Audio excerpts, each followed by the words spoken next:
여러분, 2026년은 대한민국 소매업 역사에서 가장 잔인한 해로 기록될 것입니다. 지금까지 우리가 겪었던 불경기나 경쟁은 서막에 불과했습니다. 단순히 장사가 안 된다는 차원을 넘어 소상공인이라는 비즈니스 모델 자체가 존폐 위기에 처해 있습니다. 대형 유통사와 기술 공룡들이 결합하여 원가 구조 자체를 재정의하고 있기 때문입니다. 오늘 이 시간에는 테슬라라는 최종 포식자가 어떻게 우리의 생태계를 파괴하고 있는지, 그리고 그 거대한 자본의 벽 앞에서 우리가 쥐어야 할 마지막 무기인 롱테일 전략이 무엇인지 심층적으로 분석해 보겠습니다. 2026년의 위기는 단순한 매출 감소가 아니라 비용의 기계화에 따른 소상공인 노동 가치의 상실입니다. 기술을 모르면 노력할수록 적자가 나는 구조에 갇히게 됩니다.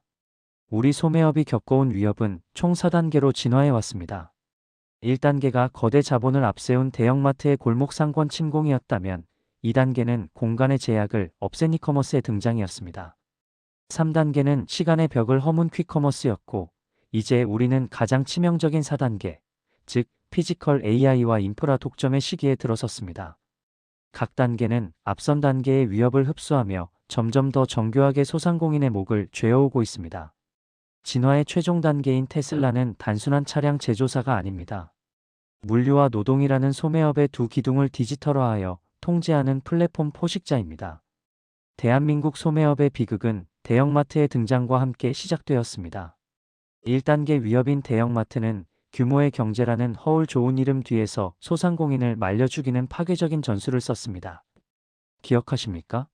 마트 입구마다 줄지어 서 있던 노란색 셔틀버스들을.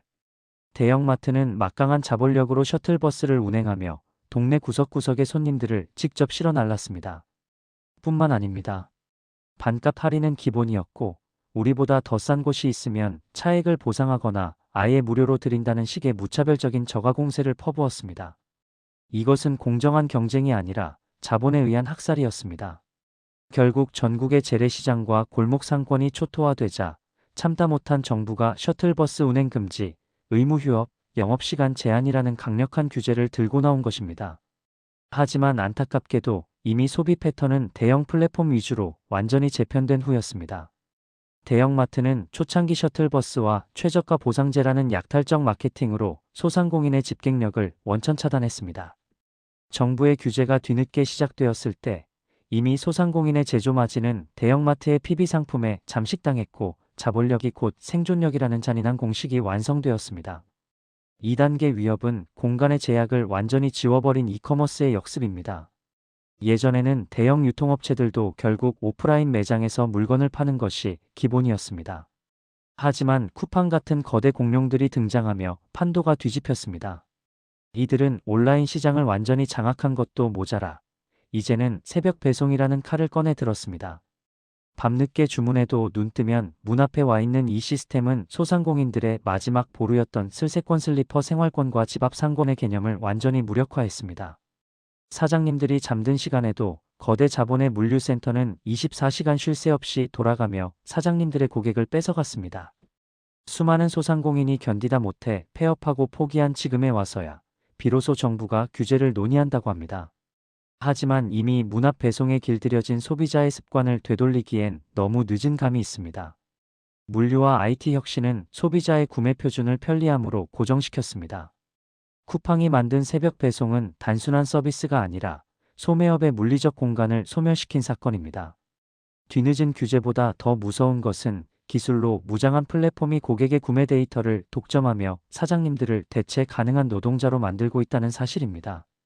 3단계 위협인 퀵커머스는 소상공인이 가진 마지막 무기인 즉시성마저 강탈해 갔습니다.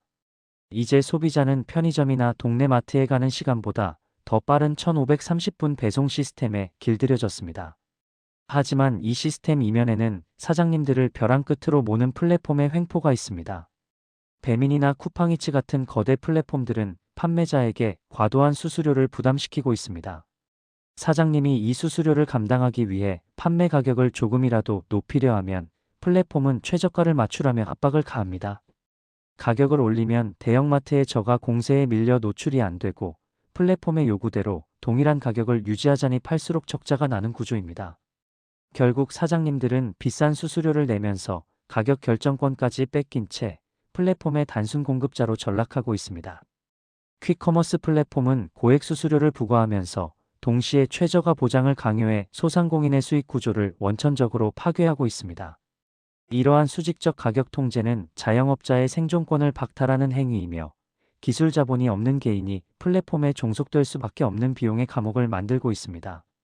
이제 우리는 플랫폼의 수수료 횡포를 넘어선 최종 단계, 즉 테슬라가 주도하는 피지컬 AI의 시대에 진입했습니다.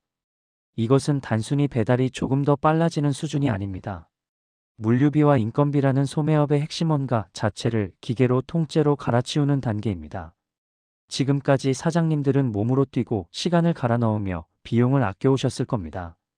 하지만 자율주행 물류망과 휴머노이드 로봇이 결합되는 순간 인간의 성실함은 기술 자본의 효율 앞에 무력화됩니다. 묻고 싶습니다.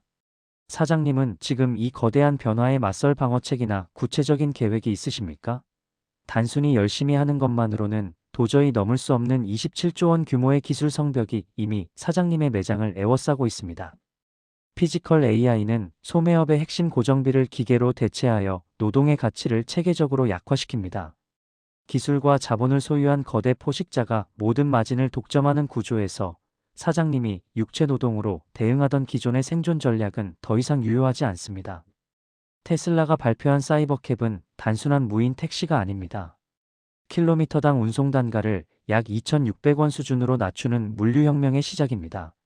이는 기존 웨이모보다 무려 65%나 저렴하며 사장님들이 매달 지불하는 비싼 배달 대행료와는 비교조차 할 수 없는 수치입니다. 이런 날이 정말 올까? 한국은 아파트가 많고 복잡해서 안 될 거야 라고 생각하십니까? 그것은 사장님의 위험한 오만입니다. 테슬라는 이미 핸들과 페달이 없는 완전 무인 시스템을 완성했고 10초당 1대를 찍어내는 압도적인 공급 속도로 시장을 장악하려 합니다. 대형 유통사가 이 사이버캡 물류망을 선점해 배송비 제로 전쟁을 시작하는 순간 인적 배달망에 의존하는 소상공인은 원천적으로 가격 경쟁에서 패배하게 됩니다. 2026년 4월부터 사이버캡의 본격 양산이 시작됩니다. 한국의 복잡한 아파트 환경조차 테슬라의 운행 데이터와 피지컬 AI 앞에서는 정복 대상일 뿐입니다. 물류 인프라의 격차가 곧 사업의 성패를 가르는 최종 단계에서 안 될 것이라는 막연한 부정은 대안 없는 도태로 이어질 뿐입니다. 일론 머스크는 주력 차종인 모델 S와 X 생산까지 포기하고 로봇 사업에 모든 사활을 걸었습니다. 2026년 말까지 최대 10만 대가 양산될 3세대 옵티머스는 휴식도, 휴가도, 퇴직금도 없이 24시간 내내 재고 관리와 서빙, 그리고 문 앞 배송까지 완벽하게 수행합니다. 현대차 노조처럼 강력하게 시위하면 이 흐름을 막을 수 있을까요? 착각하지 마십시오. 규제나 법규는 사장님들이 이미 다 쓰러져 나갈 때쯤이나 되어야 마지못해 나오는 것입니다. 인간보다 훨씬 낮은 비용으로 운영되는 로봇 군단이 대형 매장과 물류망에 전면 배치되는 순간 사장님이 몸으로 때우던 직접 노동의 가치는 바닥으로 추락합니다. 시간이 갈수록 성능은 좋아지고 비용은 낮아지는 로봇과 인건비로 싸워 이길 수 있는 인간은 단언컨대 없습니다. 옵티머스 로봇은 단순한 기계가 아니라 인건비 기반의 모든 소매 경쟁을 종말시키는 비용의 포식자입니다. 대형 유통사가 이 기술을 선점해 인건비를 대폭 절감하고 가격이나 압박을 가하기 시작하면 기술 자본이 없는 소상공인은 생존 환경 자체가 파괴되는 위기에 직면할 수밖에 없습니다. 원가만큼 치명적인 것이 데이터 격차입니다. 현재 대부분의 소상공인 매장은 방문객의 95%가 누군지도 모른 채 떠나보내고 있습니다.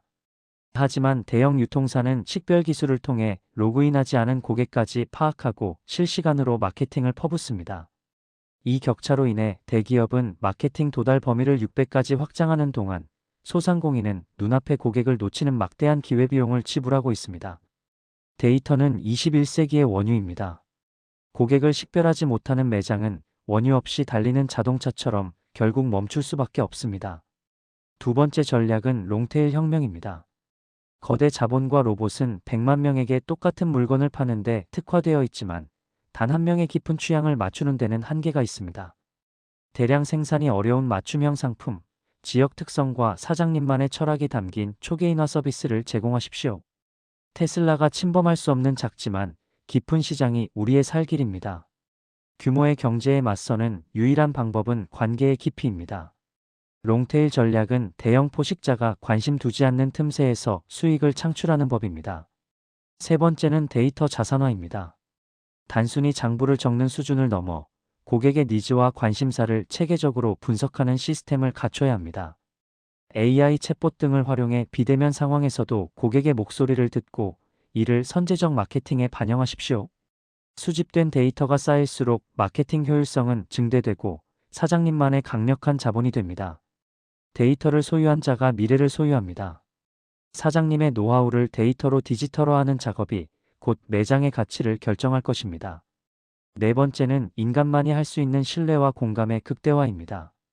기술이 발전할수록 역설적으로 인간적 유대감의 가치는 상승합니다.